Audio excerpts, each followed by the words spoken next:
Assalamualaikum. Selamat datang ke channel saya. Terima kasih kepada yang telah subscribe, dan yang belum subscribe tu sila tekan butang dan jangan lupa nyalakan bell notification.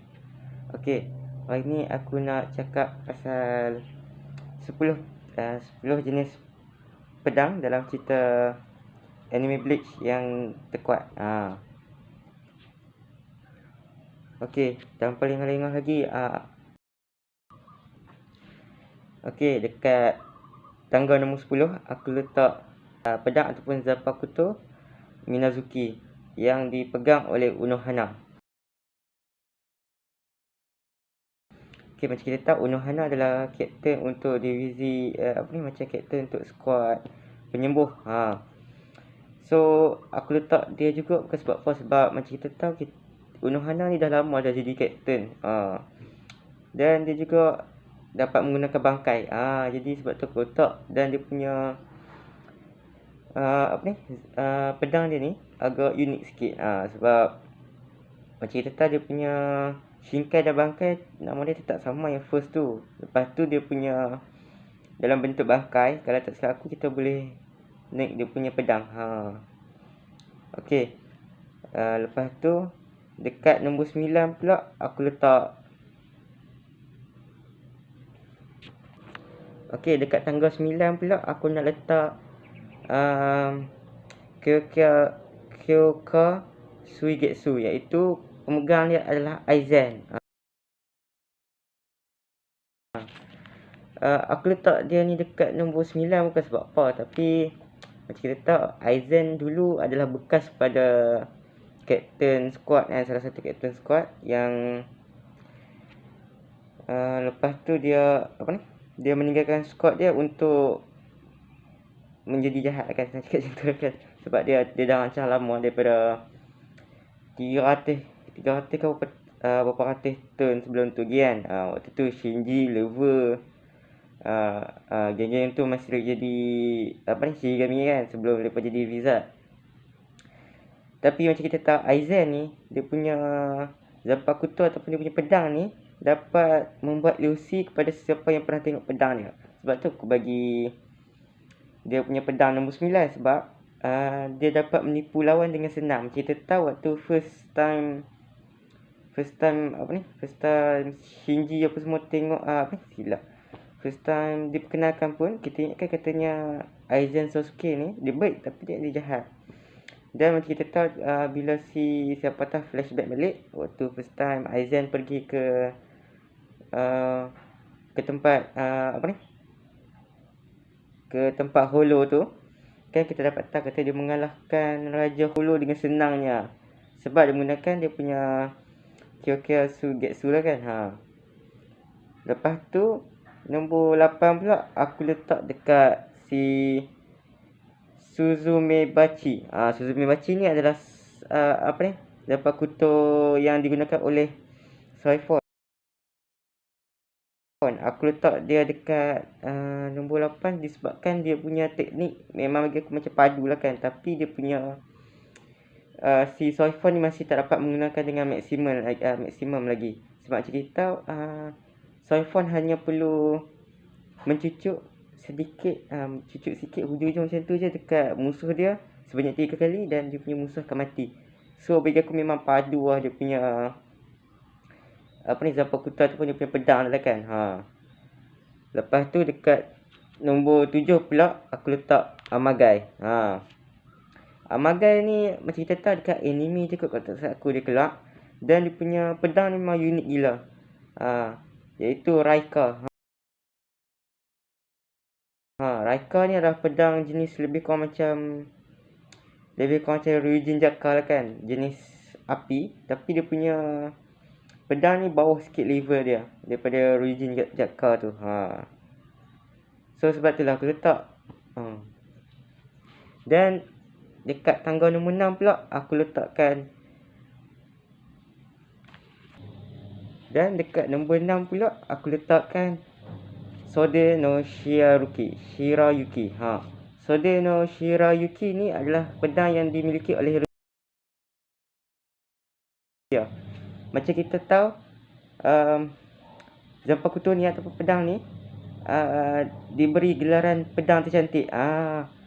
Sebab kita tahu waktu di mana Zanpakuto dan Shikigami saling lawan tu, memang cantik dia punya Zanpakuto. Dan kalau tak salah aku dalam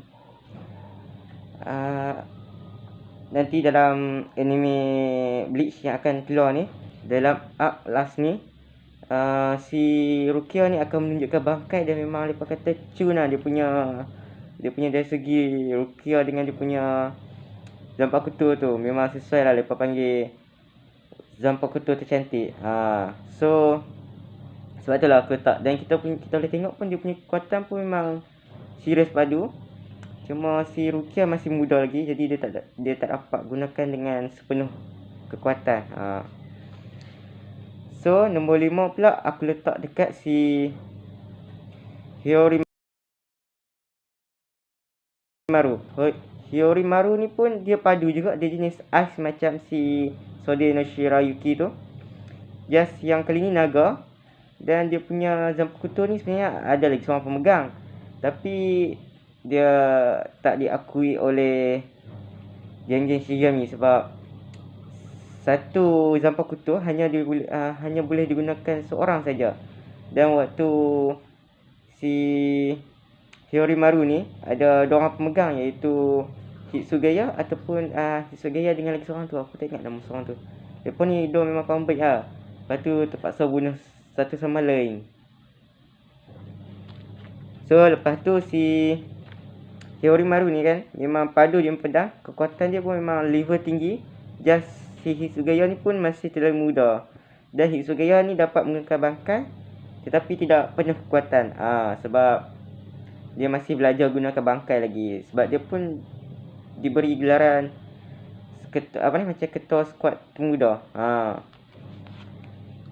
So antara semua ketua skuad kan, dia yang paling muda lah. Dan dia pun masih belajar pasal bangkai, dia punya kekuatan, dia masih belajar kan. Kekuatan ais dia pun memang padu, macam kita boleh tengok dalam waktu selepas lepas lawan Aizen Sasuke tu, si Sugaya duduk dalam satu gua dan dia menggunakan dia punya bangkai banyak kali, dan kekuatan dia kita boleh nampak ais tu memang padu lah. So di tangga kelima pula aku bagi kat Okitake. Silap, aku bagi dekat Sokyo no Kotowari. Kotowari ni adalah pedang yang dipakai oleh Okitake. Dia ni memakai pedang berkembar. Dia pakai pedang berkembar ni memang padu lah. Kita nampak dia lawan dengan si siapa kan, tapi dia lawan tu memang padu. Dan tapi dia ni kerap sakit. Jadi itu je kelemahan dia. So aku letak dia dekat nombor 5 ni. Silap, aku letak dia kat nombor 4 ni disebabkan pemakai dia iaitu Okitake sering sakit, tapi dia boleh pakai dengan maksimum. Kecuali dia tak boleh guna bangkai lagi kat silap aku lah kan. Dia masih tak menunjukkan bangkai di dalam anime dan manga kat silap aku.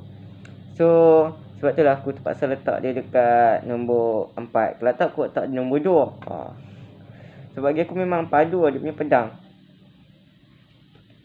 Dan di tempat ketiga pula aku Katen Kyokotsu, iaitu salah seorang yang dipegang oleh Sun Shui. Macam kita tahu Sun Shui ni adalah seorang kapten squad yang memang padu, tapi dia ni pemalas. Tu je masalah dia, iaitu dia pemalas. Tapi macam kita boleh nampak dia ni memang padu. Dan Katen Kyokotsu ni dia adalah pedang berkembar. Dia si Sun Shui ni dia tak pernah tunjuk. So macam tu je lah.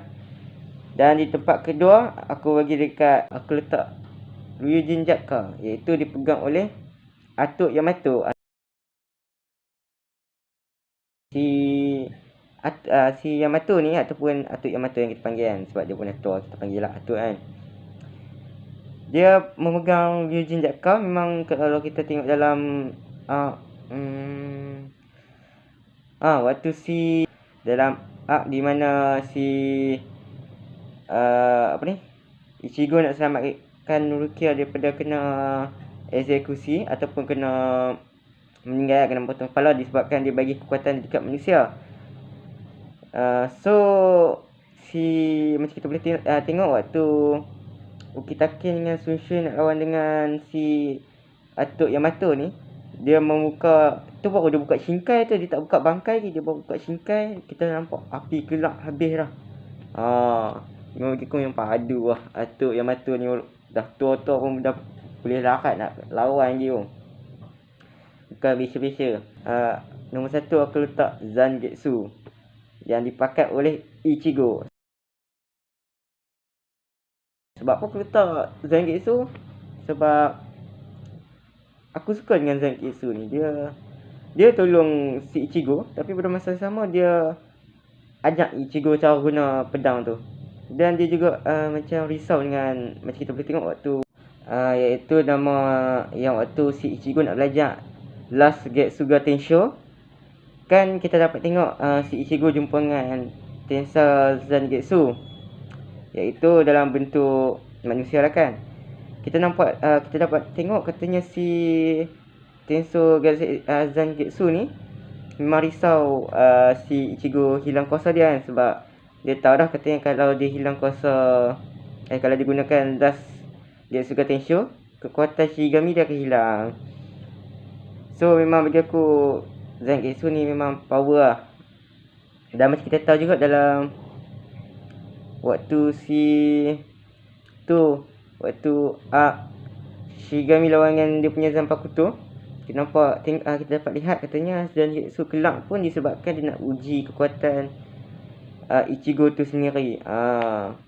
Tapi dia pun dikawal lah kan waktu tu kan. Tapi dia just kemahuan dia waktu tu nak uji si Ichigo je lah kan. Memang dia punya tu macam tu je lah. Bagi aku memang power. So sampai situ je lah hari ni. Oh, dan sorry pasal minggu lepas aku tak upload, sebab aku sekarang ni sibuk dengan sekolah. So kadang tu aku tak tahan nak shooting, nak edit apa semua tu. Jadi kalau aku mungkin akan selang seminggu macam tu. Jadi sorry lah.